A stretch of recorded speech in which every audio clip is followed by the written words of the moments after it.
Okay.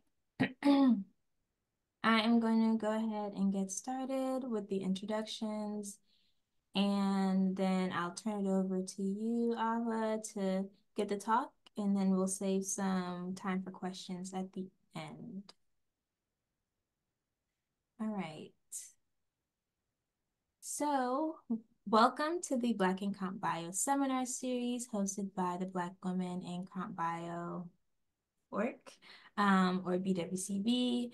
We are a 501c3 nonprofit organization whose mission is to accelerate opportunity at the intersection of biology, math, and computer science for Black women globally.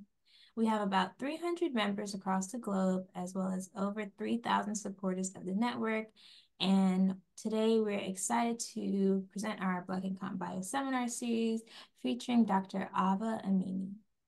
Dr. Amini is a senior researcher at Microsoft Research, where she develops new AI and machine learning technologies for biology and medicine.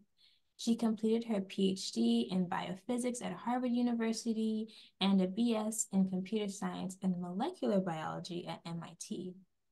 In addition to research, she's a lead organizer and instructor of the MIT Intro to Deep Learning course, where she's taught AI to thousands of students in person and over 100,000 globally online.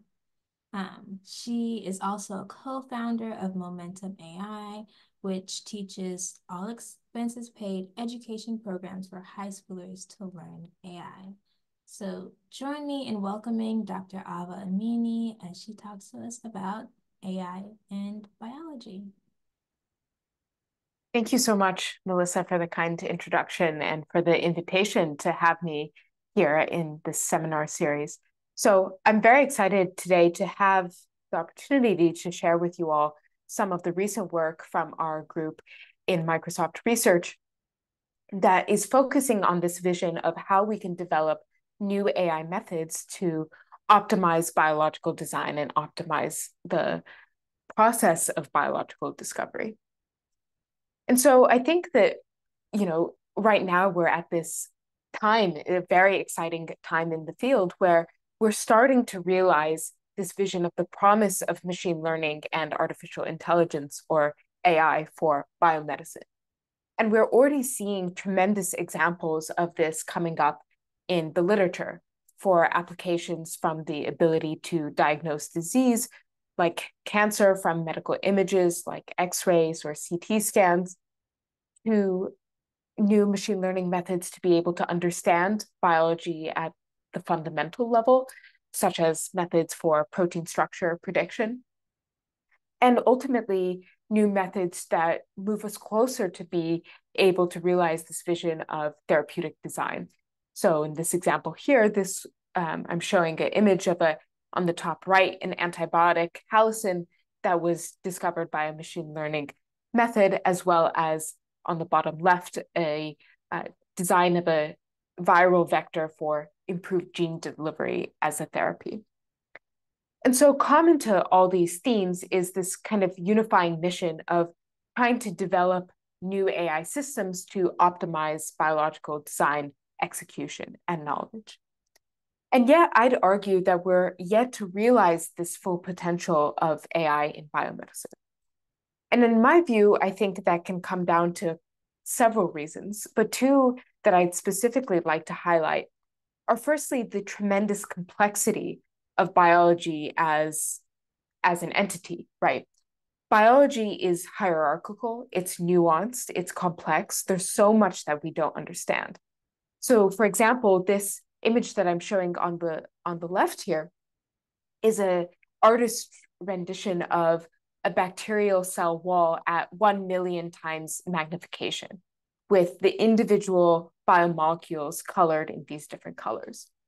And so I think a lot of times when we think of this intersection of computer science and AI with biology, we abstract a lot of this complexity away.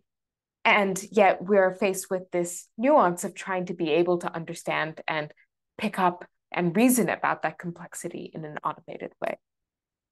Secondly, I'm a really strong believer in the fact that in order to realize this potential of AI for biology, we need to form a closed loop with experimental efforts and the experimental lab. This is not only to be able to generate new training data and new data sets that can power these new ML and AI methods, but also to bring those models forward to deployment to actually be able to validate some of their predictions and designs in the real world. And so in light of this, I'd argue that insofar, today AI has been largely used in this static sense for traditionally what we think of as supervised tasks in machine learning, where the focus is on a prediction and on benchmarking and evaluating performance of these machine learning models on a static set of tasks. Yet, I think we are now starting to see the move towards an active and more generative paradigm, where now machine learning and AI is used to actually optimize biology in the loop, whether that's through the design of new biomolecules or to actually be able to generate predictions and recommendations that can improve our abilities experimentally in the real world. So in my research, I really focus on how we can move towards this vision of integrating and closing this feedback loop between AI and the experimental world through two fronts.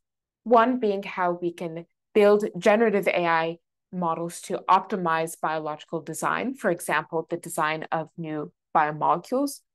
And secondly, how we can build AI methods to optimize experiments themselves, for example, by nominating and guiding biological experiments based on predictions from these AI models. Today, for the purpose of today's talk, we're going to focus on this vision of generative AI for biomolecular design, specifically in the context of protein design and protein engineering. And I'll share two recent works from our group that advance towards this vision, and they're connected in a couple of different ways. So to start, when we talk about what we really envision and what's our grand vision when we think about this idea of functional protein design, imagine the ability to have a generative AI model, much like how we think about generative AI models like DALL-E or ChatGPT, where now we can specify through language a prompt. For example, design a new protein that targets breast cancer cells and helps deliver drugs. And we have an underlying generative AI model that can then create specific protein designs for candidate proteins that would hopefully meet this function in the real world. Having this ability and having such a model would unlock tremendous opportunity across sectors and industries relevant to biology and medicine. For example, the ability to design new proteins as new molecular tools, like Cas systems for improved genetic engineering, to design enzymes that can perform new chemistry that does not yet exist in nature, and ultimately also to be able to design new therapeutics. For example, this image that I'm showing you here is the structure of a protein enzyme called asparaginase that is clinically used for chemotherapy in certain leukemias. And so this is the vision of having this ability to functionally design new proteins to kind of unlock these tremendous applications and capabilities across domains. Now, in order to do this, and in order to start thinking about how we can build an AI model to achieve this vision, we have to think about how we're going to represent proteins in a way that is going to be reasonable for an AI model, and specifically what scale and what modality of data that we're going to use to do that. Taking a step back and thinking about the biochemistry and the biology here, we have this paradigm of protein sequence, structure, and function, in which a protein is specifically determined by a unique sequence of these chemical building blocks called amino acids, which we can specify through a sequence of one-letter characters, kind of like a biological language. And we think of this as the primary sequence of a protein that then dictates its three-dimensional structure, right? The shape, the fold that that protein adopts in 3D space.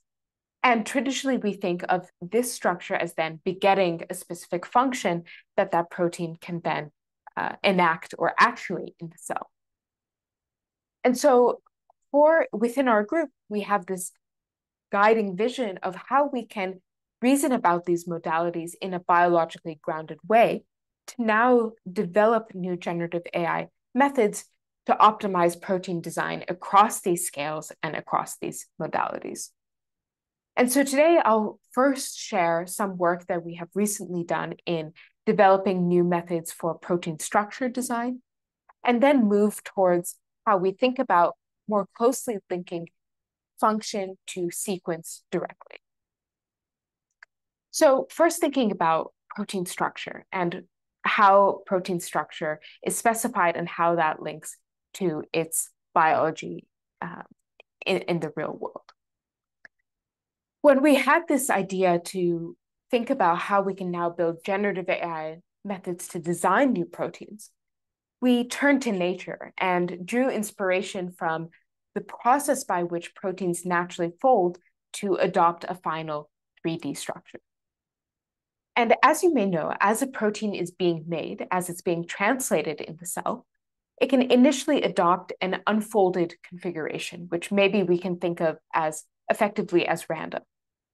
And biophysically, this protein then undergoes a folding process whereby the chain of those chemical building blocks, those amino acids, twists and samples these different conformations to arrive at a final folded 3D configuration.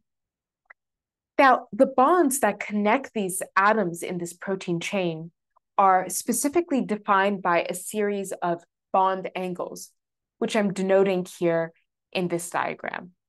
And those angles between the atoms in the protein backbone can completely define a protein's overall 3D structure, where we can think of as a completely unfolded state as these angles assuming some random configuration that corresponds to an unfolded state. But then at the final folded three-dimensional structure, there's going to inherently be a structure to these angles because the fact of there's going to be a structure overall to the overall 3D configuration of the protein. And so we looked at these correspondence between this notion of this protein folding process going from this unfolded random state to this highly structured state. And if we think of the unfolded configuration as this noisy sample, we can then think about folding as an iterative process that takes us from that random configuration towards this folded state. And so we, inspired by this, we hypothesized that we could build a generative model that learns to effectively denoise from this unfolded state to a structured state. And so we turned to a class of generative AI models called diffusion models that are very effective at generating new data instances by learning a process, a probabilistic process that can be thought of as a denoising procedure. And this was spearheaded by a fantastic summer intern that we had at Microsoft Research, Kevin Wu, who really spearheaded and drove this work from start to finish. And so what I'm showing you now in this animation on the right is samples from our generative model, our diffusion model, that go from this essentially noisy initial state as it's doing that iterative denoising procedure to now arrive at a final generated 3D backbone of this protein. And so I've mentioned now this notion of a diffusion model as kind of the backbone that powers our generative model here. But what is a diffusion model? In fact, you may have already been familiar or played around with diffusion models in instances like image generation methods like DALL-E or Stable Diffusion, which are using diffusion models as the backbone to generate very high quality, high fidelity images. And the intuition and principle behind diffusion models is really actually quite beautiful. And it amounts to this intuition, which says, if we take data, let's say images, and we have a way to effectively corrupt or noise this data in a step-by-step manner, we can do this consecutively, step by step, and now come up with these new instances that differ only by these small increments of noise, addition of single steps of noise.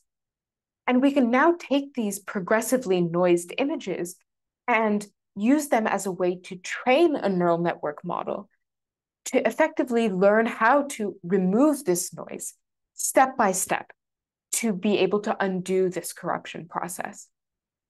What this allows us to do is now train a neural network denoising model such that to generate brand new images, the model can see all noise as a starting point and learn how to create a brand new data instance effectively by sampling this process iteratively and iteratively denoising to get now a brand new image instance.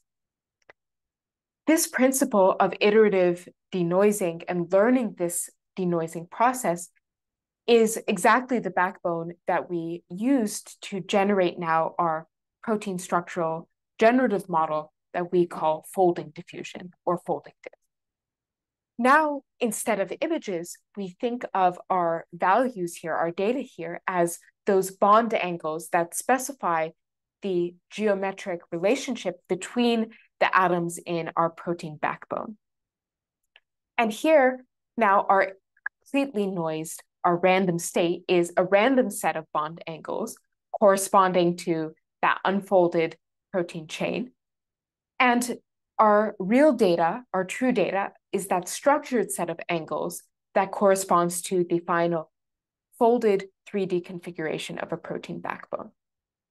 And so we can perform this iterative corruption process and then learn a generative diffusion model, which is effectively a neural network parameterized by some set of weights parameters that learns to reverse this noising process and remove noise from these bond angle sets to now generate new sets of bond angles that correspond to realistic 3D protein structures.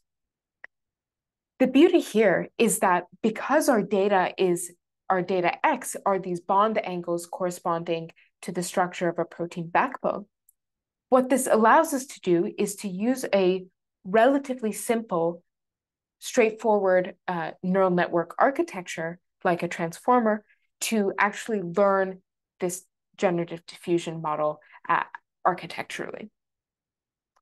Why that is important and why there's this special property of the geometry that's captured in this angular representation is the fact that a protein, if we think about it now in 3D space, should be the same if you move it from left to right. That is, if you translate it. If you rotate it, flip it on its head, right? There are these invariances that we need to be able to capture in our generative model and our generative process. And so by focusing on this representation of these internal bond angle coordinates, the beauty is that those equivariances are effectively captured within the angular representation itself. And we have this natural connection to this biophysical process of how proteins naturally fold from this unfolded chain and kind of twisting into favorable states to arrive at this final structured 3D configuration. This approach of using this angular coordinate data as our actual data contrasts with other diffusion model-based approaches for protein structure design, which now, instead of looking at the values of these bond angles, look at how the individual atoms in a protein could be represented in 3D space as coordinates in 3D space. And what this means is that the underlying neural network model that you use in your diffusion process has to be really complex to be able to capture those geometries that need to hold true for a protein structure. And so this is really the key aspect to our formulation in focusing on this angular representation of protein structures and learning this generative diffusion model to go from these random sets of angles to generate structured sets of angles that correspond to 3D structure. And so very briefly, I'll focus on some of the empirical results and evaluations that we showed to validate that the generations from our model folding diff were actually plausible structurally and of high quality. So first we considered, okay, does it even do a good job of generating realistic values of these protein bond angles? And as you may imagine, right, these proteins are very structured geometrically and in 3D space.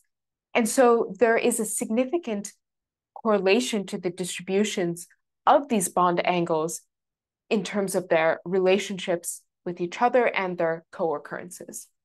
And it turns out that there are key co-occurrence patterns that define what we know as key structural motifs within these real protein backbones.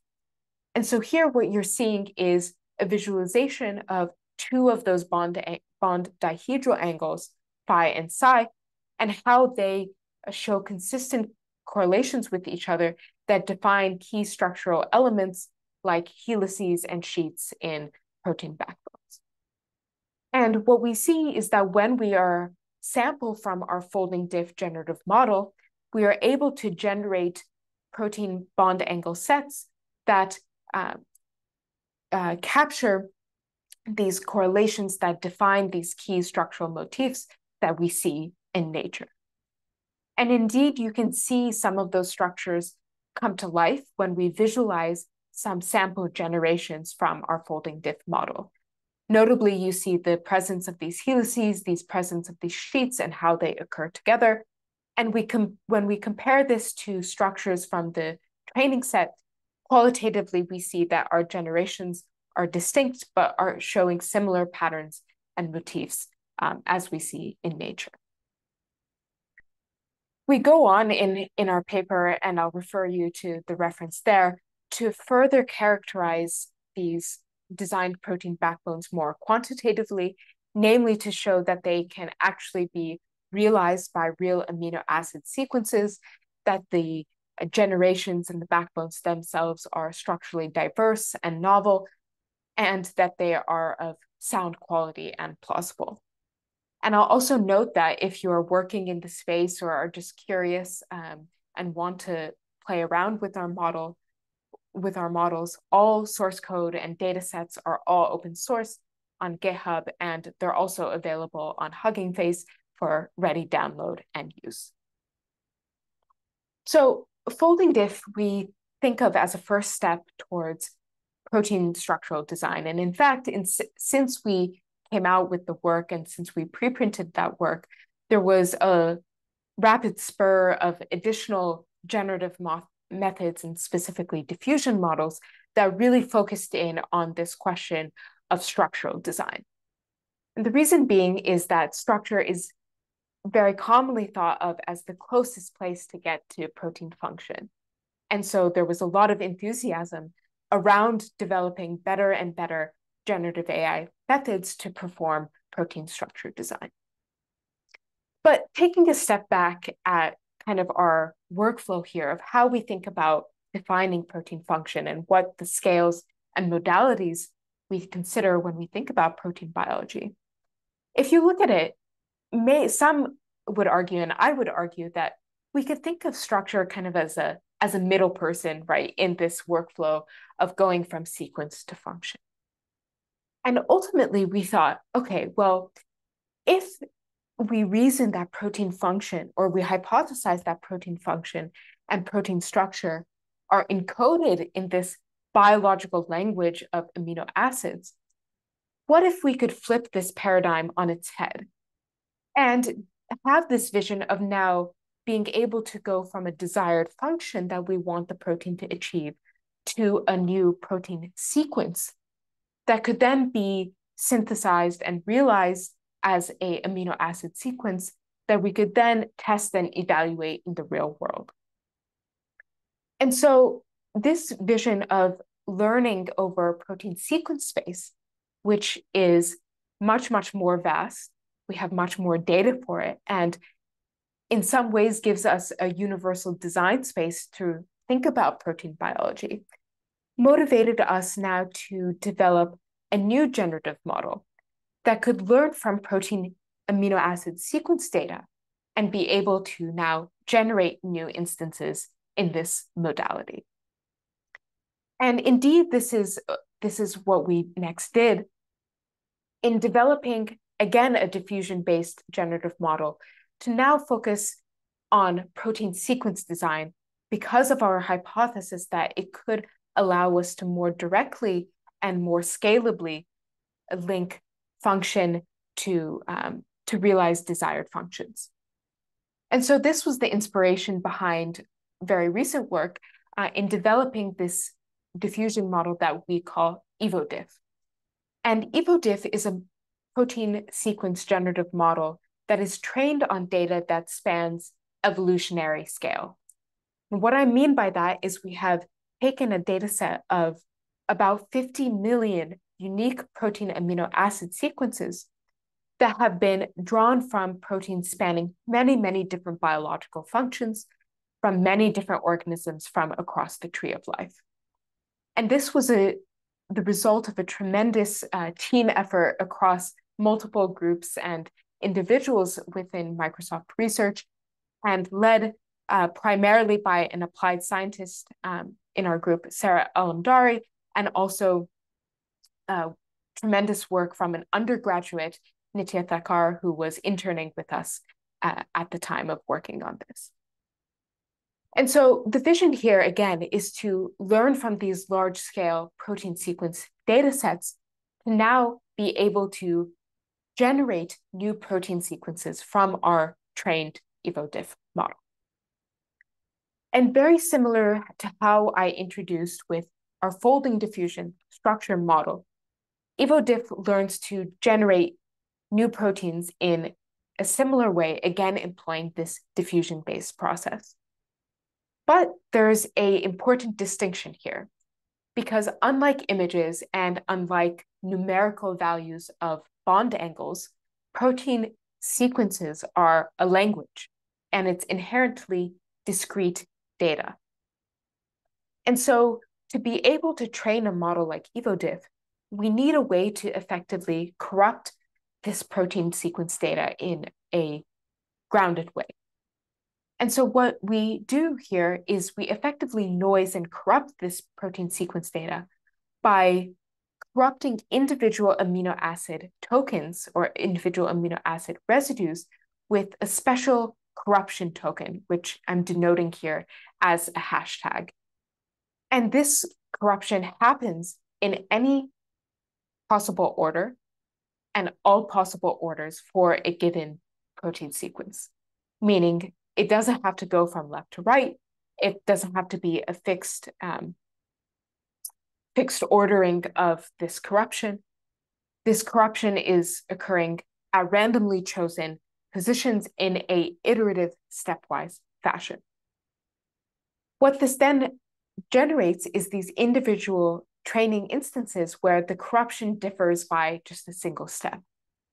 Now, EvoDiff in training can look at these examples and learn how to undo that corruption step by step to be able to now generate new proteins starting from a all-masked, entirely corrupted sequence.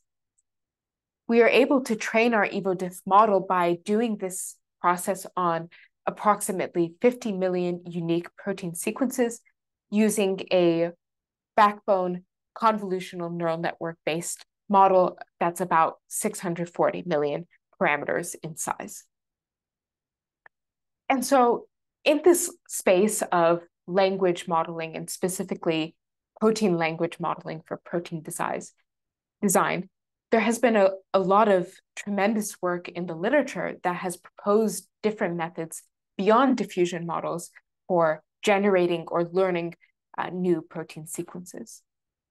And what is very interesting and powerful about this diffusion-based approach is that our method of EvoDiff provides a mathematical and computational generalization of these related protein language models, which are also sequence-based models. Specifically, there's a class of models called autoregressive models, or left to right autoregressive models, where you start with a particular special start point. And the idea is to now predict the next token in a protein sequence, given the prior history of the amino acid tokens or amino acid residues that the model has seen before, right? And so this is a stepwise generation that moves from left to right in one decoding order.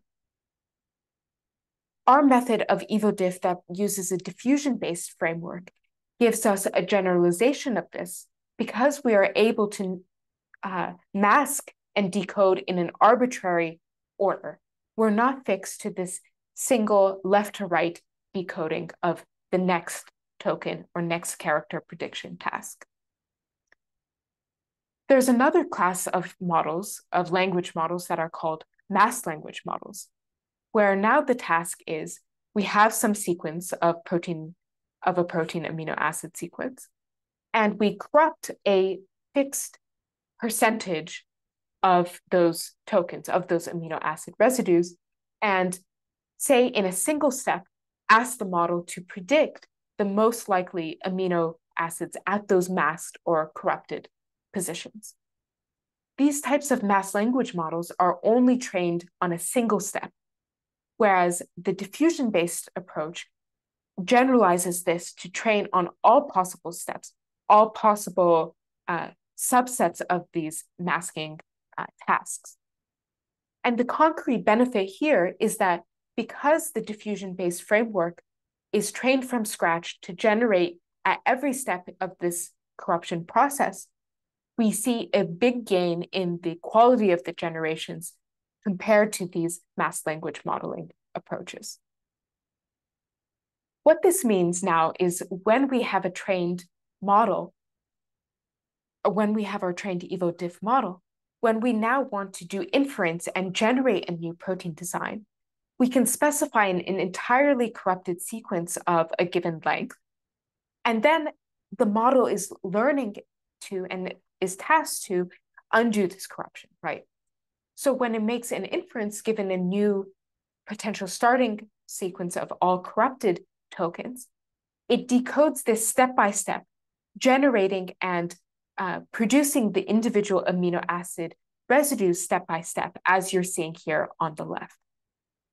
And what is so powerful about this approach is that it's occurring entirely over amino acid sequence space. This predicted structure and visualized structure of the protein on the right is purely a visualization. All the learning and all the generation occurs purely over this amino acid language. And so the core components of our framework here are this combination of this discrete diffusion modeling approach with the ability to scale and train on these large, diverse, evolutionary scale data sets. And so with this framework at hand, we wanted to now think about how we can actually generate new protein sequence instances and evaluate them for their quality in terms of their biological plausibility, both from a structural perspective and from a novelty perspective, in terms of their diversity, how novel are these sequences that we're generating, and how well do they cover the expanse of protein functions and structures that we see in nature. And finally, towards this vision of functional and controllable protein design, how we could specify sets of conditions or sets of constraints to our model EvoDiff to now be able to guide the generation process. So to give you a sense of the empirical results across these three axes, the first thing we considered was using our trained EvoDiff model to now generate new protein sequences and evaluate their quality. And what we did here was we came up with a pipeline where we sampled and generated an individual protein sequence from EvoDiff. And we first asked, okay, is this protein structurally sound? Is it biologically plausible? And to do this, we used a tool like AlphaFold to predict the structure resulting from that protein sequence and evaluate how good that structure is, how confident that structure prediction is, which is captured in a score known as the PLDDP. We can then take that predicted structure and say, okay, what amino acid sequence is likely to fold and adopt that structure? And how closely does it match the initial generation that was sampled from our EvoDiff model? When we do this analysis for both natural proteins from the test set, we see a distribution of structural confidences and their corresponding consistencies of the amino acid sequences that correspond to those structures. And what was exciting to see was that generations from our EvoDiff model span this distribution pretty well. And notably that we get a subset of generations that are structurally very high confidence. And we can see a select subset of those examples that are just handpicked across a range of protein sequence lengths visualized here. So this evaluation is really focusing on now these individual generations, right?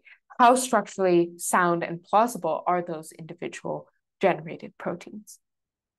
We also want to ask and test, okay, well, if we now generate many, many samples from our EvoDiff model, how well does it cover the natural distribution of functions and structures that we see in nature? And so to evaluate this diversity and distributional aspect of our performance, what we did was we took 1,000 randomly sampled natural test protein sequences and used a powerful protein language model called Pro-T5 to generate these lower dimensional functional embeddings for those proteins. And the idea here, as we're visualizing on the right here, is that these embeddings capture the distribution of functions that are seen in nature, in natural proteins. We can next take generations from our model EvoDiff and do the same analysis, and now overlay those embeddings onto the same space and evaluate qualitatively and quantitatively how closely those embeddings span and match the space of natural sequences. And we see that we can do pretty well, as you can appreciate with this plot, but really that's best contextualized when we now compare our approach to other approaches for generation that are not necessarily sequence diffusion based. So when we look at an autoregressive traditional language model that just generates sequences by predicting the next amino acid, we see that it provides a slightly better coverage of this functional space, but as we'll see, is less flexible in its ability to be conditioned and conditioned controllably. And when we look at that samples from a masked language model, we can see that there is a very strong bias towards a particular subset of the space, and we don't get as good coverage. And similarly, when we look at the sequences corresponding to a purely structural based method, the state-of-the-art generative structure method, we see again that there is a bias towards a different subset of this functional space, which we can attribute to the fact that we're learning from a much broader scale of data that's not restricted to those proteins for which we have very good structural information. So lastly, what we wanted to assess is the ability for our method, EvoDiff, to now move towards this vision of controllable design or conditional protein design. And our first assessments and explorations into this were to actually leverage the power of our diffusion framework natively to use the fact that it learns by masking and decoding these arbitrary portions of a protein sequence.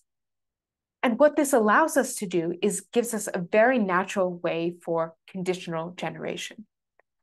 And the concept here is that by this masking approach, we can keep some amino acids, some subsets of the sequence constant, mask out the remainder, and only ask the model to decode and generate those desired portions.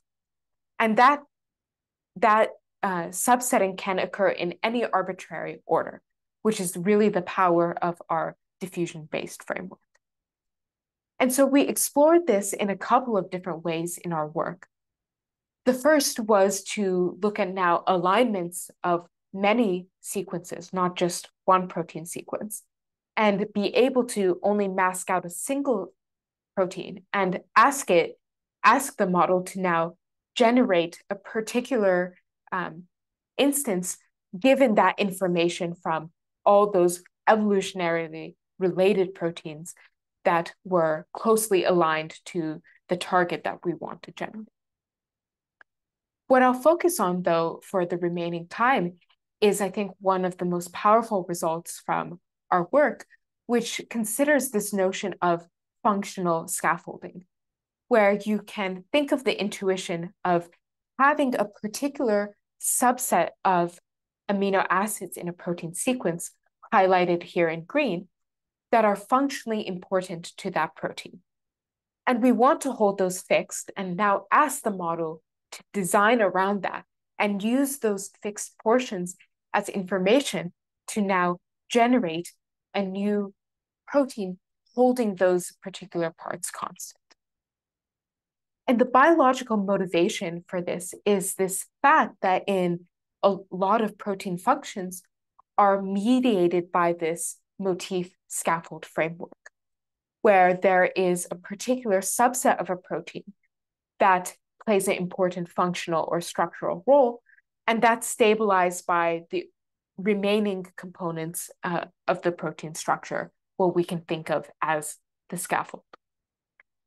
And traditionally, because this is kind of a very naturally leaning into this structural design paradigm, this notion of motif scaffolding has been dominated by structural design approaches. And so we asked a kind of counter paradigm question of, could we actually perform this motif scaffolding task using a generative model that's only seen protein sequence data, no structural information, and has only been trained to generate protein sequences? And the short answer to that is yes, we can.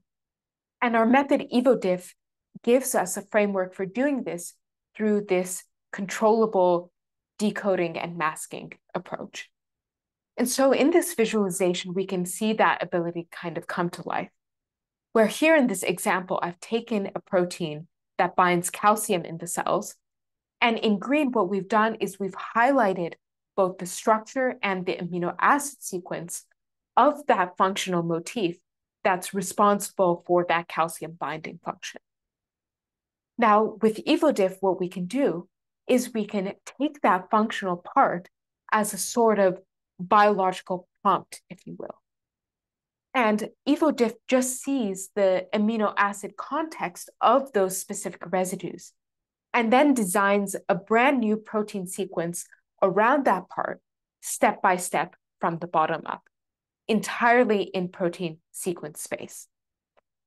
And what's amazing is that now this new protein that's been designed by EvoDiff can actually be linked to a structure, a predicted structure, even though all this generation has happened solely in protein sequence space.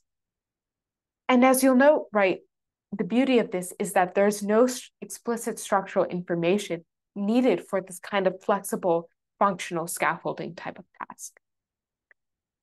And so beyond this example, we actually tested the ability of our EvoDiff model to perform this kind of functional motif scaffolding task across a range of examples and benchmarked our approach one-to-one against the state-of-the-art structural-based method for protein design called RF diffusion.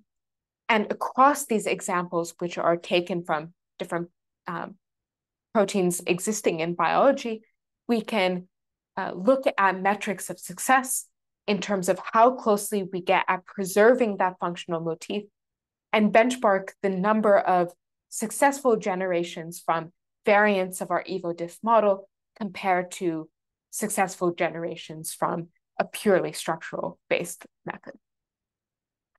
And what's exciting is that not only do we see a comparable level of performance, but we can actually dig in further quantitatively to these results and compare how well our different variants of EvoDiff do relative to each other, as well as relative to these purely structural-based approaches, like the current state-of-the-art method, RF diffusion. There are a couple of notable examples to highlight where we see that there's a clear benefit to the sequence-based approach, and additionally instances where the sequence-based approach struggles relative to a structure-based approach. And ultimately, we conclude that these structure and sequence diffusion approaches may have orthogonal and complementary strengths in terms of this motif scaffolding task.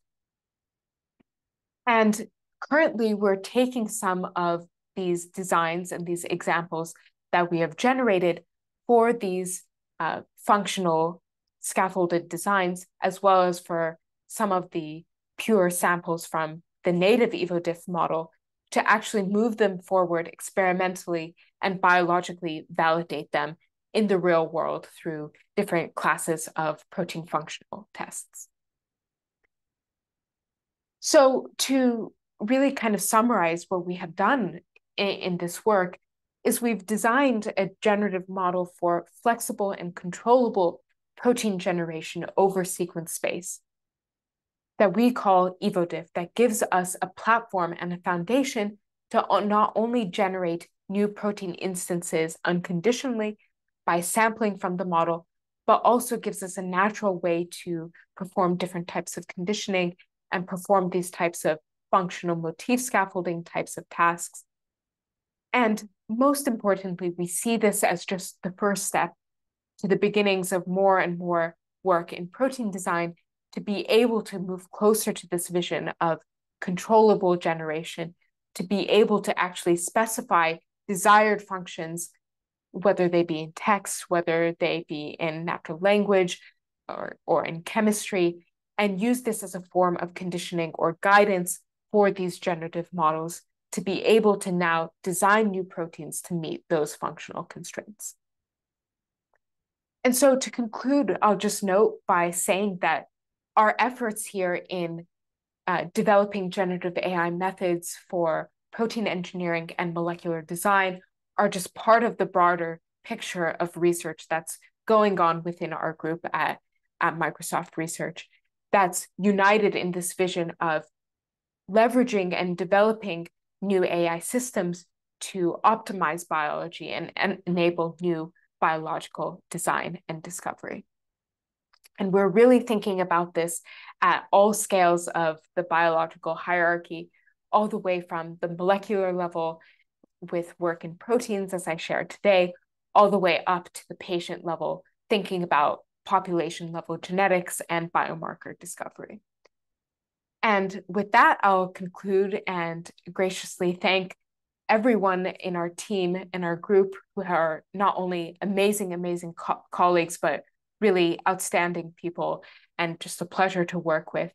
And all our models are open source and available, papers are out, and would welcome any questions in the remaining time about this work, about our team's work in Microsoft Research more generally, or anything else that may be of interest. Thank you so much. Thanks, Ava.